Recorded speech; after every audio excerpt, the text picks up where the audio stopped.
어제 우리는 유다 왕국의 서막의 출발을 보았습니다. 그 출발이 특별했던 이유, 그리고 왜 하나님께서는 사울이 아니라 다윗의 왕국을 세우기 원하셨을까?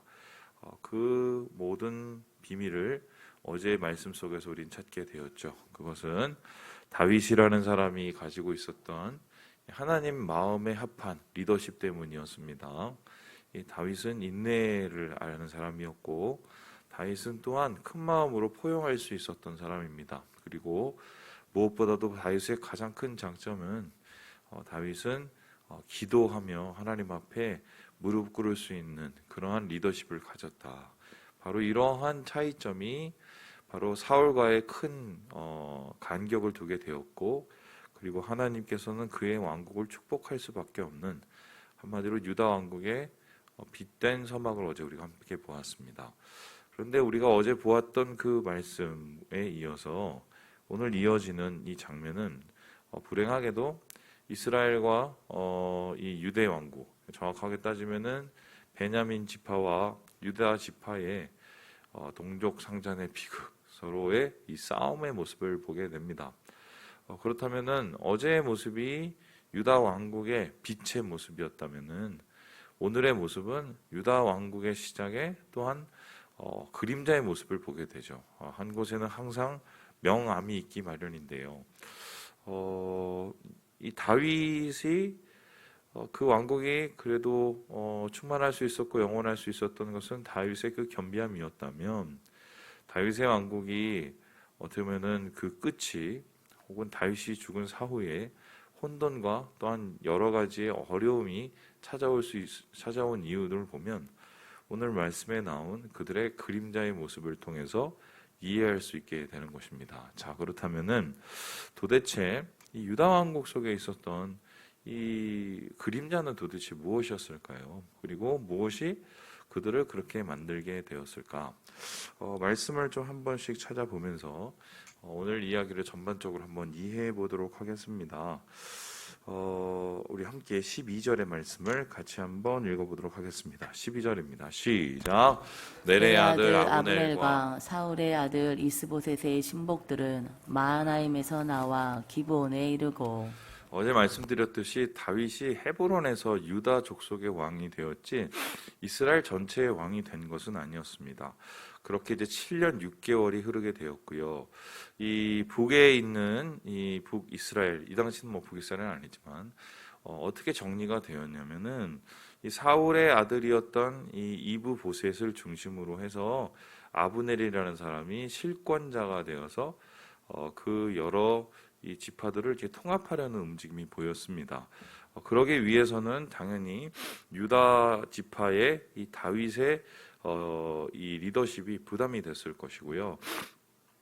자신이 이 나라를 어쨌든 정리하는 과정에서 어쩔 수 없이 다윗의 리더십과 부딪힐 수밖에 없었습니다. 그런데 어느 정도의 수준인지는 알 수가 없었기 때문에 일종의 탐색전을 하게 되는데요. 아브넬이라는 사람이 왕으로 세운 이브보셋과 함께 이제 남하를 하게 되죠. 남쪽으로 내려와서 이제 이 다윗의 영토를 이제 일종의 침략하려는 움직임이 보이기 시작합니다. 이제 그러니까 당연히 이에 대해서 이제 13절을 보면은 이 다윗 왕의 이 수하들이 이들을 어떻게 보면 대항하기 위해서 출발하게 되죠. 다윗이 가장 가지고 있었던 그 장수들 중에 최고의 장수는 요압이었습니다. 근데 정확하게 따지면 요압과 그의 형제들인데요. 이 요압이라는 사람은 누구냐면 스루야의 아들로 설명이 됩니다. 그럼 스루야는 누구냐? 이 다윗의 누이인데요. 그러면은 요압과 이 다윗은 일종의 사촌간의 관계였어요. 그러면 이 사촌간의 관계, 그의 형제들, 이제 일종의 똘똘 뭉쳐진 이제 다윗의 왕국이라고 할 수 있는데, 넘어오려고 하니까 당연히 지키려고 이제 갔겠죠. 근데 문제는 이 사이에서 이제 소규모의 충돌이 시작된다는 것입니다. 우리 함께 14절을 다시 한번 보죠. 14절입니다. 시작. 아브넬이 요압에게 이르되 원하는 건데 청년들에게 일어나서 우리 앞에서 겨루게 하자. 요압이 이르되 일어나게 하자 하매 먼저 아브넬이 싸움을 제시하는데 전면전보다는 일종의 선발을 해서 얼마나 너희가 센지 우리가 센지 한번 기세를 알아보자고 제안을 합니다. 그래서 이쪽에서 12명 저쪽에서 12명 선발이 되어서 한마디로 청년들이 나와서 싸우기 시작하죠. 그런데 이 싸움의 끝이 어떻게 끝나느냐, 16절에 보니까요, 상대방의 머리를 잡고 칼로 상대방의 옆구리를 찢어서 일제히 쓰러진지라. 다 죽였어요. 다 죽었어요. 완전히 파국이죠. 마치 무슨 게임 하는 양 혹은 뭐 서로 탐색하는 양 서로를 향해서 우리 한번 붙어보자 이렇게 얘기한 게 한마디로 12명 곱하기 2 그러니까 24명의 죽음으로 끝나게 되는 것입니다. 물론 이러한 이 전쟁의 방식은 당시에 있었던 방식과 거의 비슷해요. 여러분 그 다윗과 골리앗의 싸움을 한번 보세요. 이 다윗과 골리앗이 맨 처음에 어떻게 싸웠습니까? 자, 너네 대표 우리 대표 나와서 한번 싸우자고 했는데 이스라엘이 안 나왔죠. 그때 이스라엘의 대표로 나온 게 결국 누구였어요? 다윗이었어요. 그래서 다윗과 골리앗의 대표전이 일어났죠. 그리고 그 기세로 다윗이 골리앗을 이기자 그 다음에 전면전이 일어납니다. 오늘도 그러한 이 고대 전쟁 방식과 똑같이 일어나서 12대 12이 대표로 싸우고 이 대표로 싸운 후에 바로 전면전이 일어나게 되죠. 근데 그 전면전의 방식이 결국 어떻게 되었냐면요. 우리 함께 우리 17절의 말씀을 같이 한번 읽어보도록 하죠. 17절입니다. 시작. 그날의 싸움이 심히 맹렬하더니 아브넬과 이스라엘 사람들이 다윗의 신복들 앞에서 패하니라. 한마디로 그 전면전 끝에 이스라엘의 패배, 아브넬과 이스보셋의 완전한 패배로 끝이 나고 다윗의 승리로 끝이 납니다. 근데 그 승리의 수준이 어느 수준이냐? 여기에 말씀을 보면요. 31절에 이런 얘기 나옵니다. 다윗의 신복들이 베냐민과 아브넬에 속한 자를 쳐서 360명을 죽였다. 그러니까 이스라엘 군대 중에 360명이 희생을 당했고요. 이 반면에 이 30절을 보니까 이 유다 지파의 군대들은 19명과 아사엘까지, 그러니까 뭐 20명 정도가 죽었다는 거죠. 그래서 뭐 10%밖에 우리는 희생을 안 했고, 쟤네들은 우리보다 뭐 10배나 훨씬 많이 죽었으니까 10배 이상 우리가 성공을 했다. 뭐 이러면서 이 전쟁이 끝나는 듯 봅니다. 그러니까 겉으로 보기에는 사울의 이 잔당들이 쳐들어왔고 거기에 대해서 요압과 그의 일행이 맞섰고 그래서 결과적으로는 성공적으로 잘 수비를 하고 그리고 승리를 거둔 좋은 얘기처럼 느껴져요. 그리고 이 이후에 다윗의 왕국이 하는 싸움마다 점점 더 이기고 강해지는 이야기가 나옵니다. 그러면은 이것 속에서 분명히 하나님께서 다윗을 선택하시고 다윗을 통해서 그의 나라를 온전히 세워가는 그 하나님의 손길이 보이기도 해요. 그런데 그 방식에 있어서요, 참 인간의 추악한, 인간의 어리석은 모습이 보입니다. 이것은 이 아브넬이 했던 말에 그대로 드러나게 되는데요. 우리 함께 26절의 말씀을 같이 한번 읽어보도록 하죠. 시작. 아브넬이 요압에게 외쳐 이르되 칼이 영원히 사람을 상하겠느냐? 마침내 참혹한 일이 생길 줄을 알지 못하느냐? 내가 언제 무리에게 그의 형제 쫓기를 그치라 명령하겠느냐? 이 말을 보면 이렇습니다. 아브넬이 어쩌면 야 그만 좀 해라. 야 뭐 이렇게 계속 쫓아와 계속 싸우려고 그래. 내가 사실 원하지도 않았는데 자꾸 니네 저 아우가 쫓아와서 아사엘이라는 사람을 내가 어쩔 수 없이 죽이고 말이야. 이제 그만해. 그만 싸우자. 싸우다 보니까 어떻게 되니? 뭐 사람만 죽고 아무 일도 일어나지 않지 않냐? 같은 민족끼리 뭐 이러냐? 이렇게 얘기를 해요. 근데 여기에 대해서 요압이 뭐라고 그러냐면 27절 이렇게 합니다. 네가 말하지 아니하였다면 무리가 안 싸웠다. 그러니까 네가 먼저 싸우자며. 12명 나와서 싸우자며. 그리고 나서 네가 이렇게 딱 달라붙은 거 아니야. 아니 싸움 걸 때는 얹어놓고 뭐 지금은 뭐 사람이 죽으니 뭐 이게 쓸데없는 그 소리 하는 건 도대체 어느 장단에 내가 춤을 춰야 돼? 이렇게 서로 이야기를 하고 있어요. 결론적으로 이 이야기를 종합해 보면 쓸데없이 싸운 겁니다. 쓸데없이 싸웠어요. 쓸데없이. 그 사울의 잔당들은 한마디로 자기의 과거의 영광을 좀 한번 누려보기 위해서 싸움을 걸어온 거고요. 반면에 이 요압과 그의 일행들은 한마디로 이 기회에 아주 그냥 기선을 완전히 잡아놓고 완전히 싹수를 그냥 잘라버리자 이런 생각이었고요.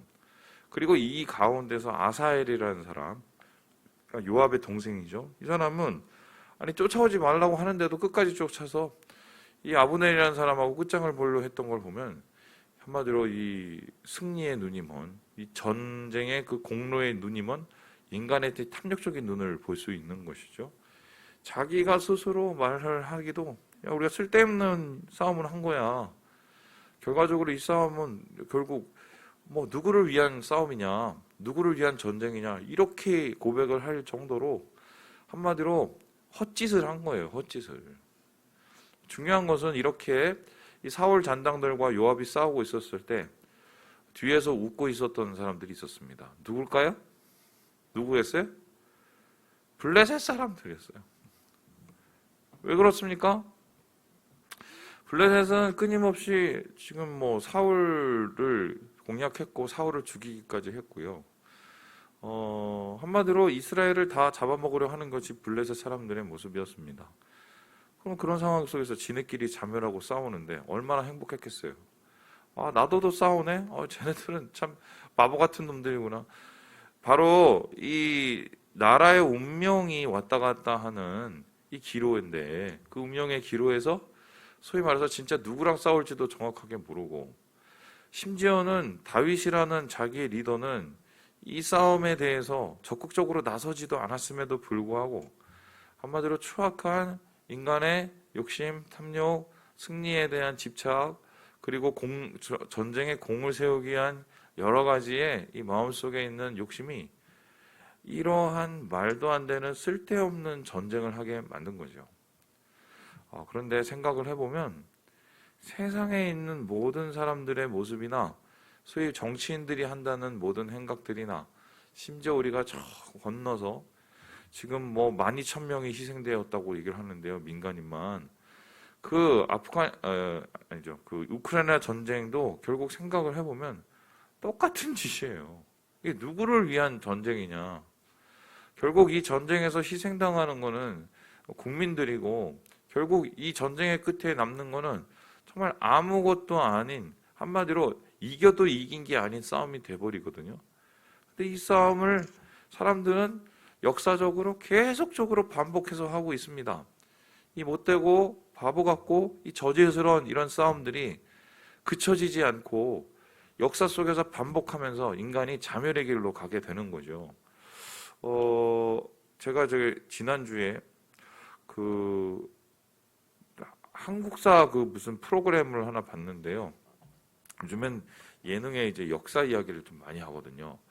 근데 그 지난주 다뤘던 그 사람이 누구냐면 연개소문에 대한 얘기예요. 여러분 연개소문 알죠? 저는 그 연개소문이 연개씨인 줄 알았더니 연씨든만요. 연씨예요, 연씨. 근데 이분이 이제 소위 말해서 잘 나가는 장수였고 이 고구려를 소위 말해서 이 여러 위기에서 한번 여러 번 구한 사람들이었는데 나라를 구하기도 했지만 나라를 말아먹기도 했다. 근데 연개소문이 어떻게 나라를 말아먹었느냐? 한마디로 이 허수아비 왕을 세워놓고 자기가 정권을 다 차지하고 뿐만 아니라 자기 때에서 끝난 게 아니라 그의 아들이 소위 말해서 나라의 끝장을 보게 만들었어요. 어떻게 끝장을 보게 만들었냐? 아들이 셋이 있었었는데 죽기 전에 연개소문이 첫째 아들한테 그런 권한을 물으려 줬거든요. 그런데 그 둘째와 셋째가 여기에 대해서 좀 불만을 품고 어떻게 해요? 첫째를 몰아내요. 그래서 첫째를 쫓아내고 둘째, 셋째가 나라를 이제 차지를 했는데 화가 난 첫째가 당나라 군대를 그러니까 적군이죠 몰고 와서 복수혈전을 한 거예요. 그리고 나선 나라를 개판으로 만들고 무너뜨린 겁니다.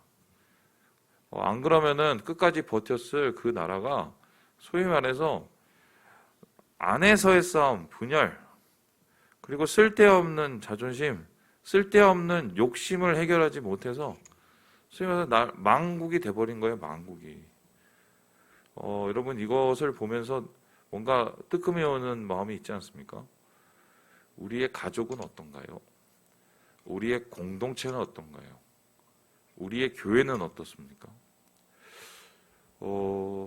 교회 안에 문제없는 교회는 없다고 많은 목사님들이 얘기하지만 그 문제의 핵심과 여러 가지의 이 갈등을 이제 살펴보기 시작하면 정말 쓰잘데기 없는 나중에는 정말 내가 왜 그랬나 싶기도 정말 말하기도 부끄러운 그러한 알량한 자존심과 또 자기의 고집과 또 자기 안에 있는 그런 욕심들이 그게 시작이 돼서 사실 교회가 엉망이 되는 경우가 너무 많죠.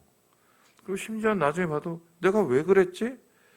교회가 그렇게 상하고 무너지고 엉망이 됐는데 나중에 그렇게 이렇게 무너지는 교회를 보면서 그때 후회한들 뭘 하겠어요. 오늘 이 아브넬과 요압의 싸움이 우리에게 정말 이 공동체를 지키고 하나님의 나라를 지키는 가장 행복한 방법이 무엇인지를 깨닫게 해주는 거죠. 쓸데없는 싸움을 하지 말고 진짜 싸워야 될 싸움을 싸우고 이겨도 이긴 것 같지 않는 싸움은 이거는 그만둬야 된다는 거예요. 그것은 오히려 하나님의 역사를 막고 하나님이 우리 가운데 함께 하시는 승리를 가로챌 수 있어요. 그래서 오늘 주님께서는 이러한 유다 왕국의 그림자를 통해서 우리의 모습을 다시 일깨우는 것이 아닐까. 여러분 말씀을 마칩니다. 항상 빛이 있으면 그림자가 있어요. 이 유다 왕국의 처음의 시작 그 명암을 우리가 바라보면서 우리가 어떠한 모습으로 살아가야 되고 어떠한 모습으로 우리의 가족과 공동체를 지켜야 되는지를 다시 한번 고민해 봤으면 좋겠습니다.